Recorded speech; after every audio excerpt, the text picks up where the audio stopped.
सतगुरुदेव की जय।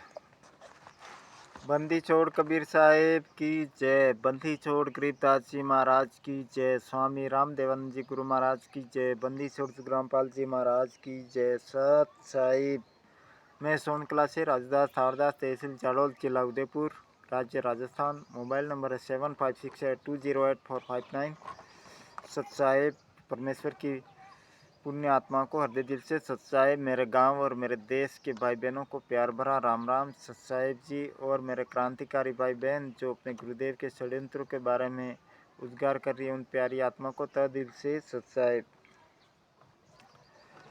परमात्मा की प्यारी आत्माओं, आप अपने गुरुदेव के लिए जागो। अपने गुरुदेव को इन राष्ट्रीय समाज सेवा समिति के गुंडों ने ही उनको फंसाया। भगत भाइयों, ये प्रमाणित पुस्तक ज्ञान अमृत षड्यंत्र का विष पुस्तक, इसमें गुरुजी के केसों के जजमेंट से लिखी गई पुस्तक है भगत भाइयों।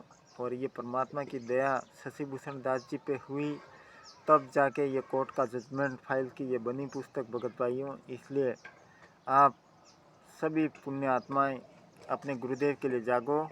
ये पुस्तक ज्ञान अमृत षड्यंत्र का विष पुस्तक को मंगाने के लिए बिहार के शशिभूषण दास जी सासाराम रोहतास जिले से, उनके मोबाइल नंबर है 9931312093 पे आप कॉल करके अपना व्हाट्सअप एड्रेस भेजकर ये पुस्तक मंगा सकते हैं।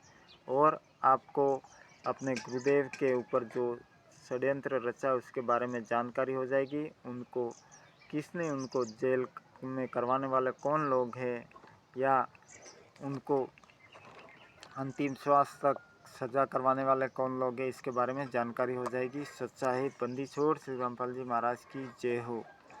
परमात्मा की प्यारी आत्माओं, आप लोग जागो अपने गुरुदेव के लिए, क्योंकि हमारे गुरुदेव जी के बिना हमारा कोई कार्य सफल नहीं होगा भगत भाइयों।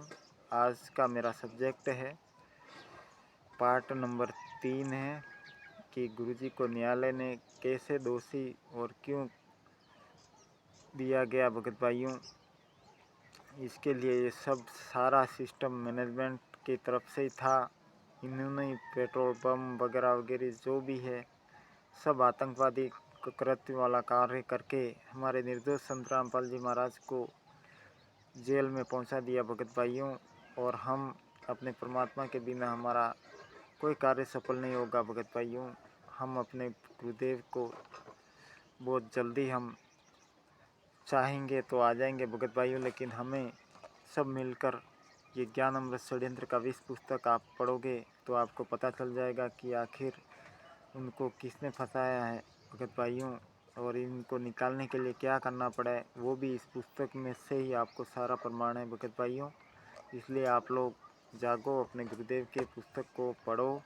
सत साहिब। बंदी छोड़ श्री रामपाल जी महाराज की जय हो। ज्ञान अमृत षड्यंत्र का विष पुस्तक, पेज नंबर है 191, पार्ट नंबर 3। गुरुजी का अधिवक्ता डिफेंस इस बात को लेकर चल रहे थे गुरुजी सीरियस बीमारी की हालत में थे, जबकि अभिलेख न्यायालय के पाया कि संत रामपाल जी महाराज की बीमारी सीरियस नहीं थी। और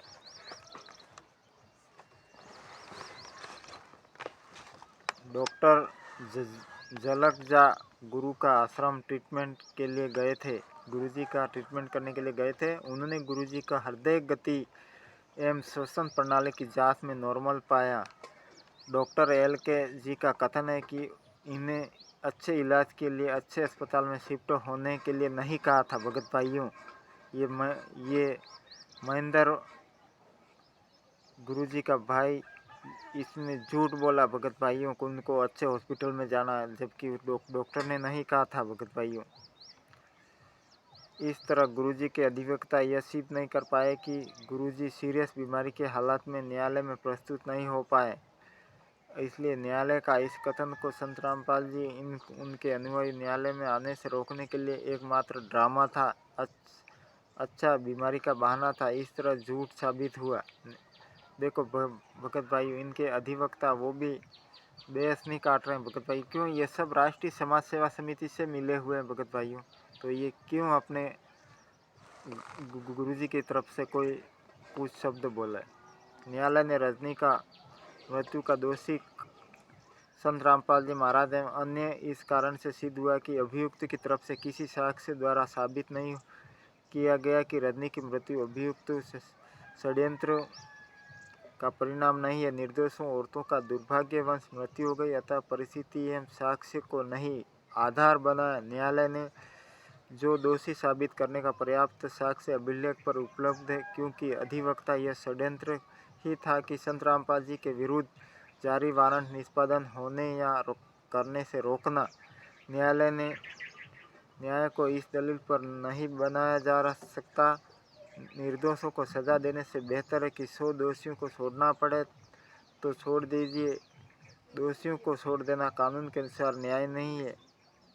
एक न्यायाधीश केवल यह देखने के लिए नहीं होता किसी निर्दोष व्यक्ति को दंडित नहीं, बल्कि यह भी देखना चाहता है कि एक भी दोषी व्यक्ति नहीं बच पाए। दोनों सार्वजनिक कर्तव्य है कि न्यायाधीश के लिए उपरोक्त तथ्यों के अलावा इसके अपराध संबंधित अभिलेख साक्ष्य उपलब्ध हैं कि ऐसा अपराध अभियुक्तों को आश्रम के भीतर होता है। ऐसी परिस्थिति में अभियुक्त के पास समय और अपनी पसंद परिस्थिति में अपराध योजना बनाने, अपराध कारित करने पूरा अवसर होता है और ऐसा मामला अभियोजन पक्ष के लिए साबित करना बेहद मुश्किल होता है। इस परिस्थिति को न्यायालय द्वारा परिस्थिति जन्य साक्ष्य का सख्त सिद्धांत पर जोर दिया जाता है कि परिस्थिति जन्य साक्ष्य अभियुक्तों के विरुद्ध अभिलेख पर उपलब्ध है, अतः अभियुक्तों को अपराध कारित करने का दोषी पाया जाता है। बसपा पक्ष साक्षी नागेंद्र चौहान का साक्ष्य है कि सीसीटीवी कैमरा सतलोक आश्रम में बलजीत के निर्देश पर इंस्टॉल किया करते थे। बलजीत की एफआईआर नंबर 428 सन 2014 में अभियुक्त है और वे संत रामपाल जी महाराज के कट्टर अनुयायी में से